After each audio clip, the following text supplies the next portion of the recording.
Pregnant হওয়ার ৪ মাস পর নিজের মধ্যে সন্তানের অনুভব করতে পারলাম না। তখন হঠাৎ করে আমার নিজের ভিতরে এতটা খারাপ লাগতেছিল, গেলাম ডাক্তারের কাছে যে আমার স্বামীর কাছে যদি বলি যে আমার বাচ্চার কোনো ক্ষতি হয়েছে তাহলে আমাকে অনেক কথা শোনাবে।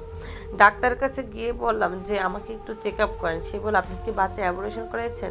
আমি বলছি আমি বাচ্চা কেন অপারেশন করাবো, আমি তো আপনার কাছে আসছি যে আমার বাচ্চা ঠিক আছে কিনা। তারপর আমি ডাক্তারকে জিজ্ঞাসা করলাম আমার কি বাচ্চা নাই বা পেটে? সে বলে না নেই। তখন আমার মাথা আকাশ ভেঙে পড়লো, তখন আমি চিৎকার দিয়ে কান্নাকাটি শুরু করলাম। ডাক্তারের কোনো ভাষা নেই যে সে আমাকে কী বলে সান্ত্বনা দিবে। ডাক্তার আমাকে বলতেছে আপনার এই বাচ্চা নষ্ট হওয়ার মধ্যে অন্য একটা কারণ আছে।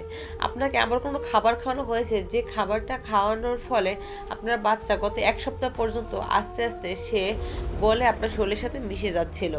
ডাক্তারের কথা শুনে বাসায় চলে গেলাম। বাসায় যে দরজাটা খুলে আমি অঝরে কান্নাকাটি শুরু করলাম। তারপর আমার শাশুড়ি আর দেবরে আসছে। এসে আমার শাশুড়ি আমাকে জড়িয়ে ধরে কান্না করতেছিল। আমি আমার শাশুড়িকে বলি মা আমার সাথে কি হলো, আমার বাচ্চা কোথাও, আমার বাচ্চা কিনে দেন, আমার বাচ্চা কিভাবে এটা হলো। সে আমাকে বলে আমাকে কিছু জিজ্ঞাসা করো না বাবা, আমি কিছু জানি না, তোমার স্বামী আসলে তুমি তাকে জিজ্ঞাসা করো। তারপর যখন রাতে আমার জামাই এসে তখন আমি বাচ্চাদের মতো তার কাছে গিয়ে অনেক কান্না করতে করতে থাকে।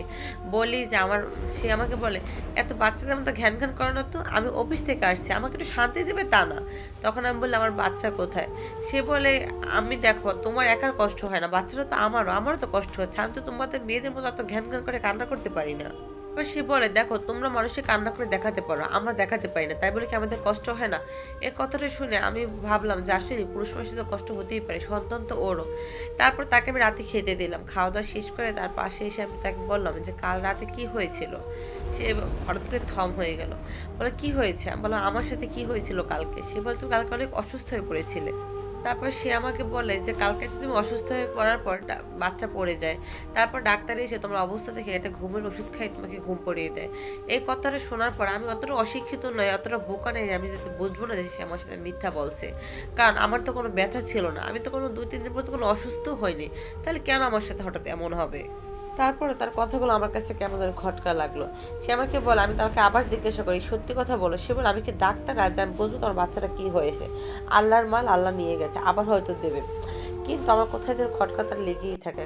আবার এইদিকে আমার শাশুড়ি আমাকে মায়ের মতো ভালোবাসে, আমার দেবর আমাকে ভালোবাসে, আমার ননদ আমাকে বোনের মতো ভালোবাসে, তাহলে কোথায় সমস্যাটা? আমার জামাইরা 2 ভাই 1 বোন। তারপর আমি এদিকে দেখি সবাই এত ভালোবাসে, তাহলে কোথায় কি সমস্যা? তারপর আমি বিয়ের আগে সবসময় ভাবতাম শ্বশুরবাড়ির অনেকটা অত্যাচার মেয়েদের সহ্য করতে হয়, কিন্তু আমার এইবারে এসে সেই ভুল ধারণাটা ভেঙে যায়। কারণ এইবারে সবাই আমাকে প্রচণ্ড পরিমাণ ভালোবাসে। তারপর আমি একদিন 3 মাস হয়ে গেল, সবাই স্বাভাবিক জীবনে ফিরে গেল, কিন্তু আমার ভিতর আমার সন্তানের জন্য দাউ দাউ করে আগুন জ্বলে। প্রত্যেকদিন আমার সন্তানের জন্য কান্না করতে থাকে যে ও কোথায়, আমার ওকে লাগবে, আমাকে একটা সন্তান আল্লাহ দিয়ে কেন নিয়ে গেল। আমি অঝরে সবসময় কান্না করতাম।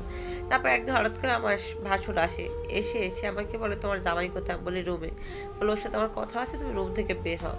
তার 2 ভাই কথা বলতেই পারে, আমি এই জন্য তার রুম থেকে বেরিয়ে গেলাম।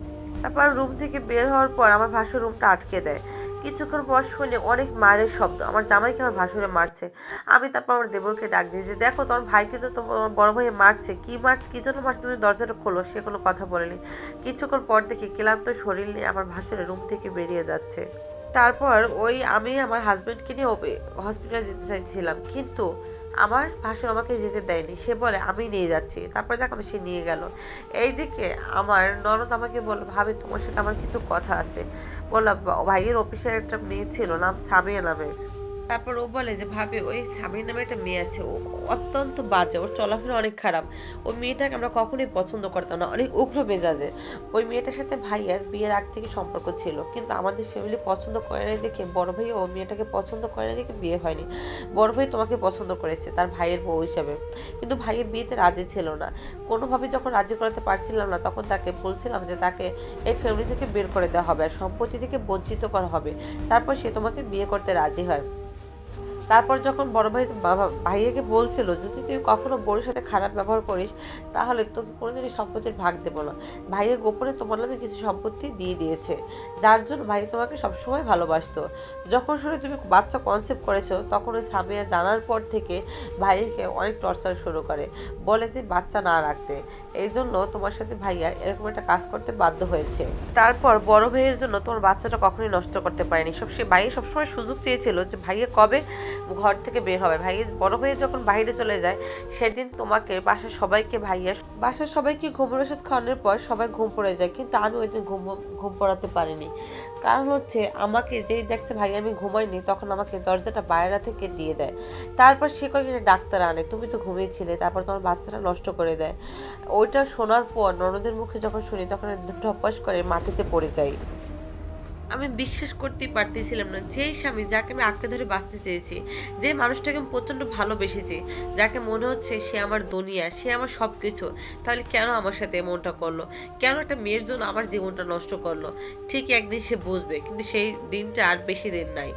এখন তাকে আমি ঠিকই ছেড়ে চলে যাচ্ছি।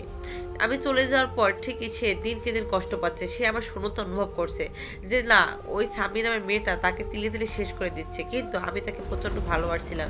সে আমার সত্যিকারের ভালোবাসায় সে ঠিকই আমার কাছে ফিরে আসছে ঠিকই 6 মাস পর, কিন্তু আমার আর তাকে কখনোই গ্রহণ করা হবে না, কারণ সে আমার সন্তানের মৃত্যুর জন্য একমাত্র দায়ী। সে একজন খুনি, তাকে আমি কখনোই আর মেনে নেব